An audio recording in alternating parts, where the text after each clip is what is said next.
Guys, let me get right to it. The time will go fast. Yeah. How costly is the state of infrastructure in America to your workers' jobs and, do you think, to productivity generally? Mike? Well, thank you for having us, and thank you for the opportunity to present on behalf of North America's Building Trades Unions.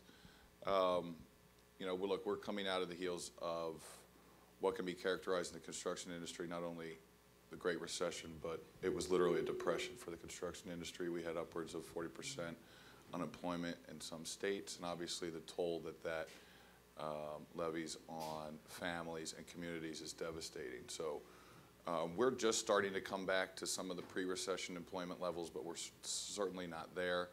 And so we've been looking for all avenues to help spur public works jobs, private investment into infrastructure.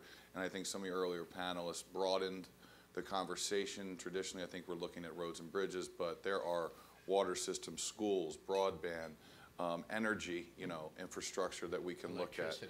Ports, the grid, reliability. So we can broaden this out and I think provide opportunities for folks.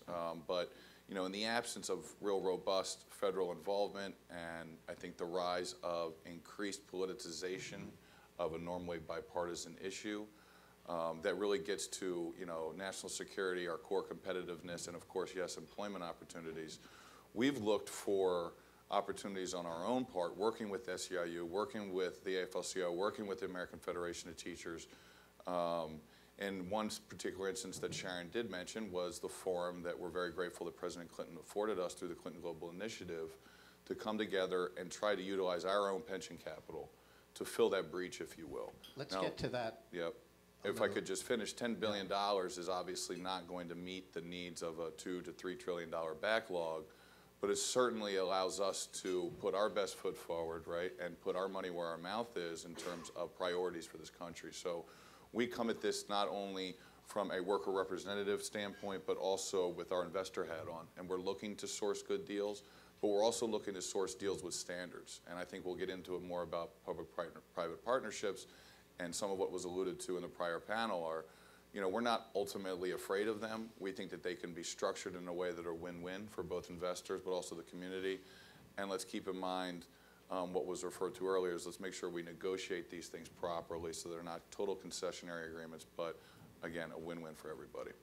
Mike Fishman, let me get your views on how costly the infrastructure system is in America to jobs and productivity. Yeah, I think I would go beyond Mike in talking about the value for the community as a whole. While infrastructure investment creates jobs, it also creates opportunity. So the Brooklyn Bridge, I'm from New York, and spent most of my life up there. The Brooklyn Bridge was built so that people could move over to Brooklyn and create opportunity to both live and create new business. Verrazano Narrows was built so that you could build over and people could move over to Staten Island. It created a whole new economy. And I think that's the opportunities that we're missing, and the quality of life issues, so that people can easily move around, transportation, cheaper electricity, better communities. And I think that's really the other cost that we haven't been talking about here is the cost for quality of life in this country. And productivity. If you can get to the job quicker. Yeah, absolutely. If you can transport quicker. The West Coast ports are in pretty bad shape, speaking of infrastructure problems. Let me ask you, though, why aren't we solving the problem? This is the presidential election season has begun. Is this going to be an issue? Will your respective organizations make it an issue? And why isn't it happening? What is the political obstacle? So I can just start. I would say a couple of things. One is, I say the Republicans, as in general, believe that less government is better. And the right wing of the Republican Party, the worst, which is, I saw a sign down in Virginia that said, best government is no government. And so if you start with the premise that government shouldn't finance anything, get involved in anything, then, and you go from that to a spectrum of government should be involved and create a better community, I'd say the political problem we have is always fighting against not raising taxes and government not being involved. So that's on one end of the spectrum. On our end of the spectrum, which is the discussion we just had about private investment, that is pension fund investment. Forget about private money and capital, but pension fund. You know, the problem we have in the United States is our pension funds have to earn between 7% and 8% a year. People are trying to make sure that they get that return, and a infrastructure investment could be a delayed return, and so you have to be willing to take on a long-term perspective. We looked at the Hudson Rail Tunnel as an investment when I was running the funds in New York. And basically, you had to decide you would not make any money for 6 years, that you would start making a return, and over 40 years, you would eventually get your return. But the drive for the 7 to 8% return makes it difficult to invest. Canada, on the other side, on the other hand, the BC guy who was back there? Larry. Yeah. There. Canada has a rule, you can't have more than a 4.5% assumption. I think that's my niece is an actuary in Canada, and she says, no, all their funds have to, maximum of 4.5% return assumption, which means they can take a longer term view and has to get less returns, and have actually done a very, very good job because of that. And so I did a lot of work with the Ontario funds. They have 20% of their pension funds invested in infrastructure. They own Porter Airport in Toronto. They own the tunnel between Canada and the US. They own transmission lines in Michigan. And they've made actually a 10 to 12% return on that investment for the last 20 years. So I think that we're our own impediment on that side, on the investment side. Mike, let me ask you to back up 2 points. There's a lot of political resistance to government doing anything, and the long-term return issue, hard to make. I think, again, you know, it does pose challenges, but at the same time poses an opportunity in that we do, as Sharon referred to earlier, patient capital. We're positioned that way. I think that, you know, that lends itself again to what we hope is a more long-term strategic viewpoint of how to fund and finance infrastructure instead of looking to almost extract and get a 30% return and run. So I think we're going to stay at the table there, but, you know, also in terms of the advocacy, look, you know, there's lots of discussion about, and Mike mentions about the quality of life, and somebody touched on it earlier, the inequalities in the system and how you can actually counter inequality throughout our society and the economy with some smart investment, particularly in this regard. You know, I think that without a broad conversation, and again, you know, I know our organizations and the unions that are affiliated with the building trades are going to remain highly engaged in pushing, you know, lawmakers, candidates, you know, those that are in there now and aspire to be, you know, for a real robust discussion and debate on these issues, both sides. I think you're hearing both sides, whether lip service or otherwise, talk about income inequality, wage stagnation, upward mobility challenges. You know, what either side comes up with the prescription is yet to be seen, so to speak, but I would hope, and I think we certainly expect, a robust competition for ideas, and we hope that each side outcompetes each other in terms of what they're putting forth. But ultimately, this is going to have to take, you know, we're going to have to take this to the voters. We're going to have to broaden the conversation. It's not just going to be the building trades or SEIU or labor or business. I mean, again, we're going to be running into some political obstacles, and I think that whether it is, you know, for your audience, or are they more concerned about, you know, an ISIS evacuation route or measles evacuation route, or are they worried about getting their goods to service, right? Or are they worried about employment opportunities?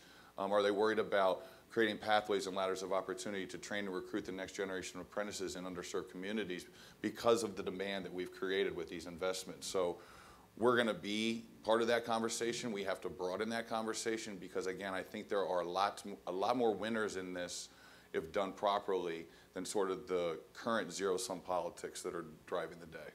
Well, you guys are have pretty powerful political organizations at work. Or I know you don't think so, but most of us out here think so. Why aren't you able to get more? Let me start with Mike Fishman. Why aren't you able to get more stuff done on Capitol Hill? How hard are you trying? I don't know. Is anybody else getting anything done? Yeah. I think it's very difficult. I mean, I think our government is in paralysis. When the president, after the economic crisis, put forward a infrastructure plan, he put out $50 billion instead of $500 billion. I assume he did that because he didn't think it could get there. I don't think we have anywhere near the power. And I think it's a mistake to think of us as organizations having the power. There has to be a movement in the country that people demand that government does the right things for people. And we don't have that movement at this point. We're starting to see a movement for an increase in wages, a better income equality distribution. But the government, I mean the individuals and the parties, don't feel like they have to give some kind of leadership on infrastructure because their view is that we should stay out of it. And they've been getting elected on that platform. So our influence is actually very small compared to what's happening in the rest of the country. And I think the government's in paralysis. So, I mean, my view, and I spent about 2 years working with Governor Cuomo trying to move an infrastructure discussion in New York, is that we have to start doing that. The pension funds and local government together, that we can provide the capital to get some of these infrastructure projects moving. And, you know, I think the thing that you hear from unions is the worry that the jobs that are created will not be good jobs. And so pension funds will shy away from a public-private partnership because they'll say, well, those jobs may end up not being good union jobs. I think we can deal with that. I think we can deal with it up front. We can create the economic security for those workers, and we can have a more efficient project, and we can build it. But we have to get past those hurdles. The Recovery Act gave us at least a small experiment, $50–60 billion Yeah. in infrastructure spending. Did you feel it was creating jobs? Did your union members feel jobs were coming from that investment? You know, anytime a family is impacted, yeah, I mean, there was obviously impact. Now, was it on the scale needed? No, and particularly at that time. And again, political realities, you had to shore up some state and local financing. So you had really only 20% of that package go into infrastructure. Although how it was sold politically was largely on the back of that message, right? So yes, of course, you know, we're not going to diminish the impact of one job. But was it at the scale needed? Absolutely not.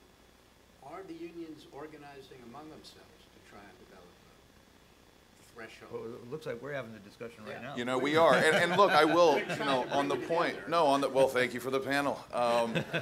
You know, look, I think by the function of some of the commitment we did, which I referred to earlier through CGI and that work, you know, we worked public sector unions with private sector unions, construction unions with SEIU, AFT, and others that weren't necessarily seen as traditional allies in this space. But again, with our investor hat on, we come at this from a little different perspective. And one of our core components from the building trades on that was, again, the training programs that we provide. Privately financed with our contractors. You know, it's developed a curriculum over time to meet the demands of the industry.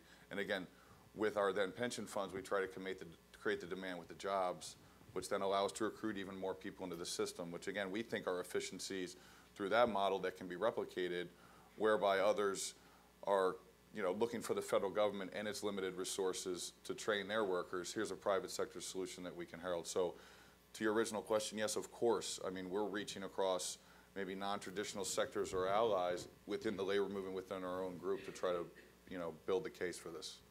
Is that cooperation building?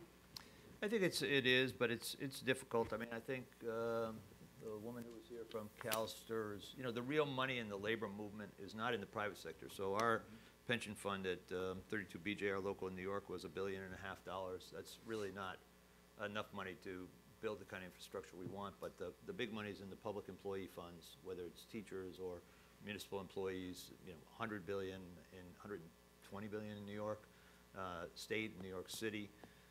CalSTRS, CalPERS, and that's has trustees from the public employee funds, and I think that's where the real work needs to be done, is those public employee funds need to advocate for a much greater percentage of their investment being in infrastructure. And infrastructure pays dividends. It pays dividends in the amount of people it puts to work to build the project, the long-term employment of people at whatever the revenue producing or generating investment is, and the quality of those jobs. And I think that we should not shy away from it. In New York, I'll say one more thing. You know, when we talked to the controller of the state, they had a 3% allocation to, you know, out of the ordinary investments, and infrastructure was in that bucket. And we actually proposed to them that should be more like 10%, and it should be directed towards infrastructure. you know, it's very difficult to move the set of trustees to something that is different. And when we had the conversation with Mike Nobrega from Ontario and the Borealis Fund from the Municipal Employees Fund, you know, they're just light years ahead of us. And so is Europe and so is Australia. And we just have to have much more education and information to get people to move. And I think just picking up on that, you know, he makes a great point about working with the trustees and sort of education and getting them into this new space. Part of that work that we've done is, and we make no bones about, you know, all of our engagement in trying to seek elevation of standards, right, whether wages, benefits, opportunities for communities. And through this, we've able to, you know, a lot of times you'll hear that we're sort of an impediment to financing a good deal or funding a good deal, which is to say paying people wages and benefits that they can live and, you know, sustain a community on is somehow an impediment. We've seen that not be the case. We have funds with 100%, you know, union requirements that are making their number, right? Again, so that dual investor sort of worker advocacy cap. And I think that the work that we have done in this long term is to continue to use those resources, again, was referred to on the prior panel, to negotiate the best deal, right? Are you trying to elevate standards through these products, or are you trying to lower them? And I think, you know, apprenticeship utilization, prevailing wages, these are the kinds of things that we work with, responsible contractor policies, that we are working with our brothers and sisters in some of these public funds to try to help elevate. So again, using this money in a way that drives up standards, but still also allows for demand and a solid return for these plans is really our goal. Well, the attitude is there's so much ideological resistance to the union wage. America seems to tolerate the migration of auto companies to the South and all kinds of labor overseas. You said you're protecting it, but the wage. We may be turning the corner to some degree. We have higher minimum wages. Even Walmart's talking about a higher wage. But can you really win that battle? Can you maintain the wage of the union worker? Well, I'm not willing to retire this morning, so yeah, I think we'll keep the battle going. We'll remain engaged, and I do remain optimistic. I think, again, there's really broadly shared pain out there to the extent that both parties are disagreeing on most everything out there, but at least rhetorically agreeing on wage stagnation and the squeeze of the middle class and those trying to enter it.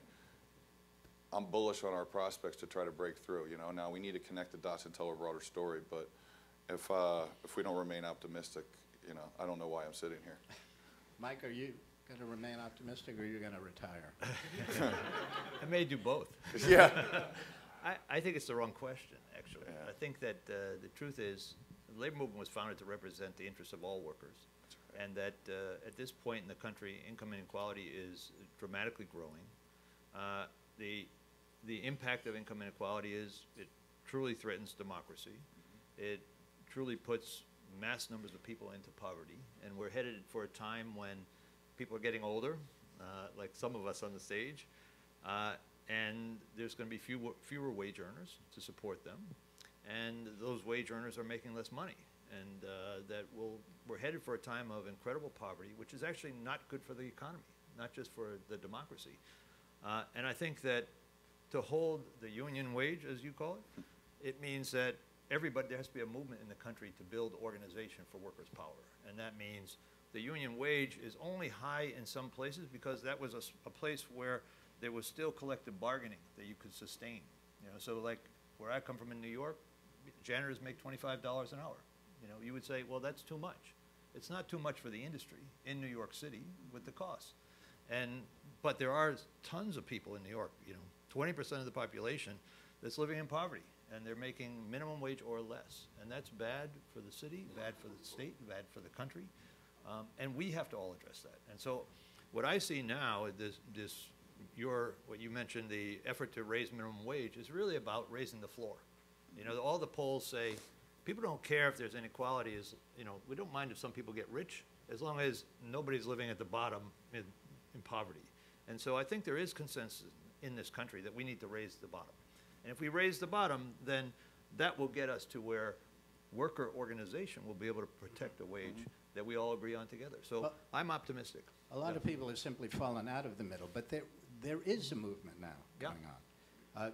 one fellow who started a PayPal-type company, I don't know if you read about it, announced that he was going to give every employee $70,000 a year, and he was going to take a cut in wages, small.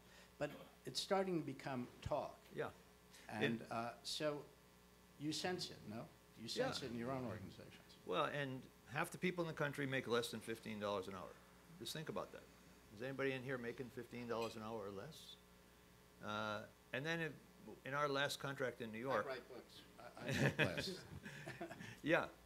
Adjunct faculty in this country are making $20,000, $30,000 a year at universities with PhDs. I mean, it's just terrible what's going on.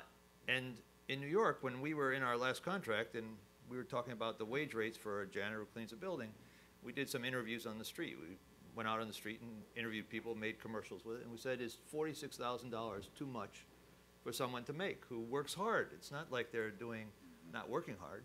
And people said, $46,000, how can you live on that in New York? You know? And people are beginning to wake up, that there has to be more money shared more equally in the country. Let me get back to the infrastructure issue. We only have a few more minutes. Where is the money going to come from in the end? I'm talking about you guys anteing up more, of trying to figure out ways to do it, to make long-term investment strategies work, the public unions. But so far, the tone of the discussion has been pretty pessimistic. Are PPPs really going to save the day? I doubt it. Is private capital going to save the day? Are we, forgive me, Mike, do we have any right not to be pessimistic? And then the second question I'm going to ask is, Hillary Clinton may well be the Democratic presidential candidate. It's very likely your unions will support the Democratic nominee. What do you tell her about infrastructure? Let me ask those two questions. Well, I think, where does the money come from? Multiple sources. Are PPPs alone the solution? Absolutely not. Again, this is a public endeavor, has been traditionally, so that is not the silver bullet, although we are in such disrepair, if you will, and in such a backlog, we're going to have to throw everything at this to get to the real number. Ultimately, and this goes to your second question, I think that this has to be part of a national conversation where it is accepted that we're not going to make this budget neutral, right, in the current sort of parlance of Capitol Hill. This is an investment that we will see back in increased GDP, job growth, et cetera, goods getting to market better. You're not losing $7 billion a year because trucks are caught in traffic jams. There's a number of ways. Obviously, we've talked about the gas tax. You repatriate some things overseas. How else can you incentivize? There's certain ways we can get to some number, but ultimately, I think it has to be a decision that this is going to be an investment. So we're going to do our part to engage Ms. Clinton's campaign and any other campaign, quite frankly, on this, because again, we don't see this as a partisan issue. I think to have this devolve into a one-party conversation is not helpful for anybody. So we'll engage Mrs. Clinton and we'll engage others as well. I think what Mike is saying is right, that in the end, this is about believing that government should function for the common good and raising revenue to do that. And revenue can be raised, really to share revenue. So use Pennsylvania as an example. The governor there has said he wants to put a tax on the gas, extraction of gas in the state. It's a huge amount of revenue being generated. There's been no tax on the gas that's coming out of the ground. It's a common ownership by the people of Pennsylvania. He's going to use that money to finance the building of new schools, and that's the way it should be used. And I think that's exactly the way we have to move in the future. We started that way many years ago. The New Deal is now almost 85 years ago, but that was based on the fact that we need to do something for the common good, and that meant raise revenue. And Roosevelt, actually as the governor of New York and then as president, doubled the taxes because he delivered value for that money. And I think that's what we need to do again. Well, I'm encouraged that you're both talking so interested in being active about infrastructure investment, and I guess you've both been thinking about it a long time.